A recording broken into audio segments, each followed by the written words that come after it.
I would like to dedicate this seminar to our disabled veterans of America.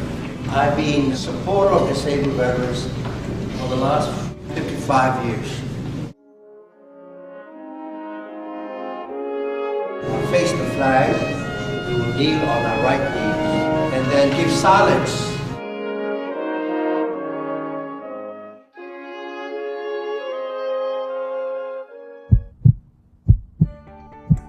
And I also like to dedicate my seminar to our Grandmaster Joe Louis.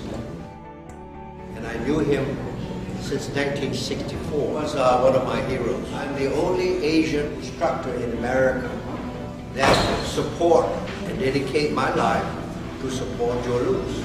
And you'll find that Taekwondo Grandmasters, Japanese Karate Masters, Okinawan Masters, Chinese Masters, do not see him as a great martial artist. So look at any part of it. I'm the first and only Asian martial art instructor to support and respect and treasure the friendship of Joe Louis. Our system was called 9-weapon system. The 9-weapon is the head, 2 hands, 2 elbows, 2 knees, and 2 feet. I had 28 fights when I was young. I lost 20 of them. Not like Joe Louis winning every fight. Most of the losses were because of the knees. We were allowed to knee the groin, allowed to knee the solar plexus, allowed to knee the face, allowed to knee the legs.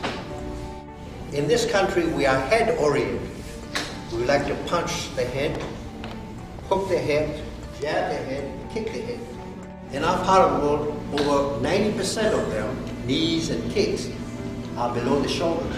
The underlying premise is that if you can defeat your opponent by taking his arms and legs out, you are a martial artist. You don't have to hit the face. The parents, the children, the wives, the sisters and brothers have to look at it. See, look at you guys' faces sometimes. History of Burmese and Thai boxing can be traced back to 9th century AD. Ancient stone carvings and paintings can be studied in numerous temples in Burma and Thailand. The traditional style of Burmese boxing died out in the 19th century with the British colonization of Burma. There were once royal boxers retained by kings, temple boxers supported by powerful monasteries, warrior boxers, trained foot soldiers, and village boxers, fishermen, farmers, tree cutters, etc. Via of rebellion, Burmese kickboxing was banned. Hundreds of coaches and fighters were jailed and some were shot to death. Many fled to China, India, Thailand, and other countries. The infrastructure of this national sport was destroyed. At present, it is making a slow recovery with changes and modifications under a military socialist government. Burmese kickboxing was once called 9-weapon system. The head, 9 headbutting, 9 elbow techniques, 9 knee techniques, 2 hands, 9 striking techniques, 2 feet, 9 kicking techniques. I want you to just look at this old picture. That's a picture my father took in 1914. You see there's old style fighting with tattoos on their legs. And you can see the strength of these fighters. Sorry to say we don't see them anymore, this type of kickboxing. We didn't call it kickboxing, kick, striking. In America we call it kickboxing. As for Joe Louis' system, I'll call it a box kicking. So you have a different type of terminology.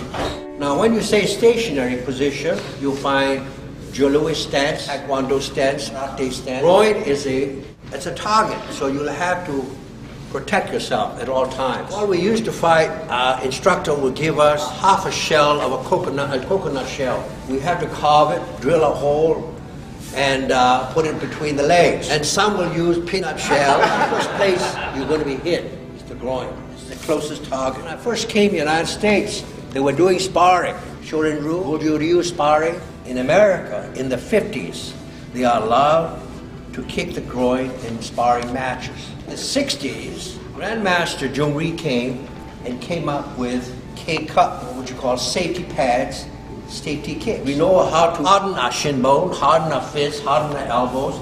We didn't know how to harden our testicles. So we need walnut shell and peanut shell to protect. And then kneeing targets. Where are the targets? The targets could be the head, face, side of the head, and chin.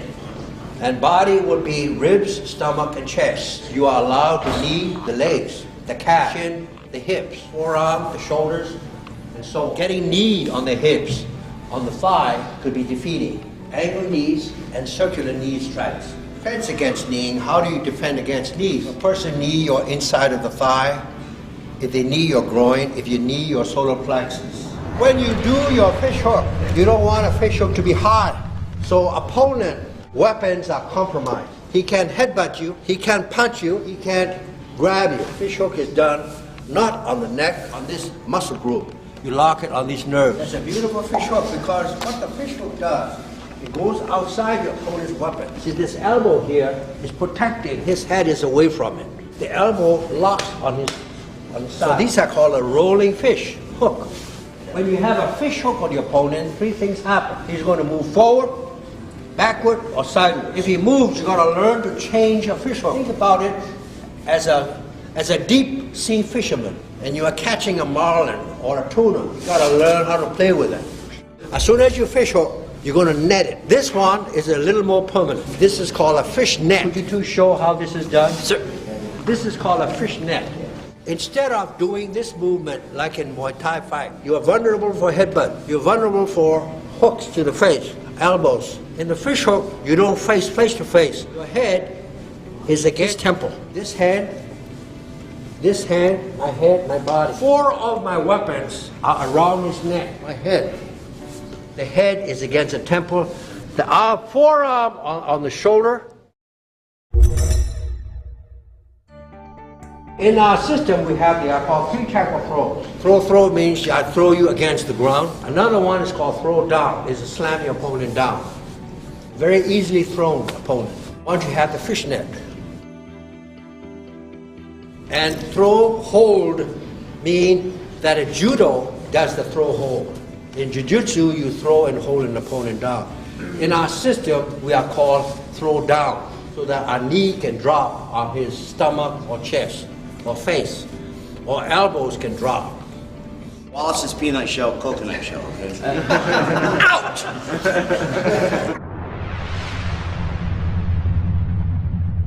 You have to teach your body to knee without the use of hands. The knee comes to this temple. If I'm grabbing like this to the face, you see. So we will grab later on. You should knee without grab. Low, middle, and high. Let's go.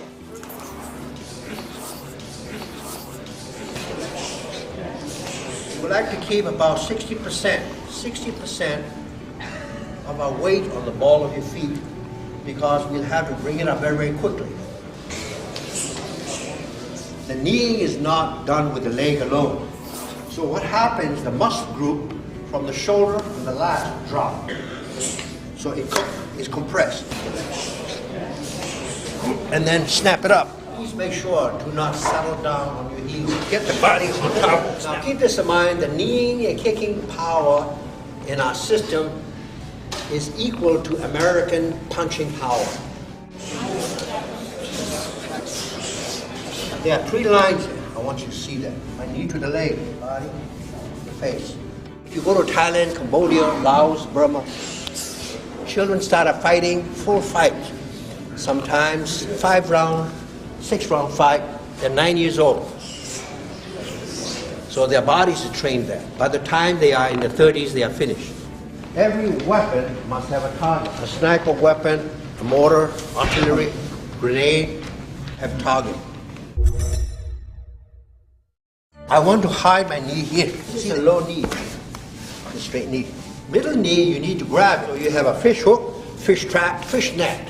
You can trap an arm, you can trap the shoulder, you can trap the head. So you have 3 lines of traps. Later on, you can trap the body also. And you can trap the leg. You see, this is dropped all the way down. So when you hit that thing, you see that it could be dropped down. You can't leave your feet out that long. When you kick it, you got to drive through it. This is a knee against knee. This line here. You see, our knee here. So therefore, if we lean back, your legs become a target for elbow or punch. I know a lot of jiu-jitsu it's a style, so it's a high round cake, they'll trap underneath. I always try to teach my guys to come over. Is there a time when the kick goes high that you go under instead of over? That's the old style. They glance on the shoulder, and then they lift it, and they will step down and roll over. If they are here, they catch it. They catch the knee here. You prefer to go over. Generally, yes, because you have a better grip. Is there a time when you trap? Yes, that sir. You turn before you need turn before you counter, or you counter and then my turn? body is like that, you can't trap that. You are in this position, I can drop down. If you read Joe Louis' system, the timing is very critical. There's always growing, always developing. Do not close your book. I have many teachers that have closed the book. They can't learn anymore. Their cup is full. When their cup is full, there's nothing you can pour in. I'm still learning, I'm still a student. So please, learn from it, and then put it in your file of your knowledge. All right, let's go. Practice that.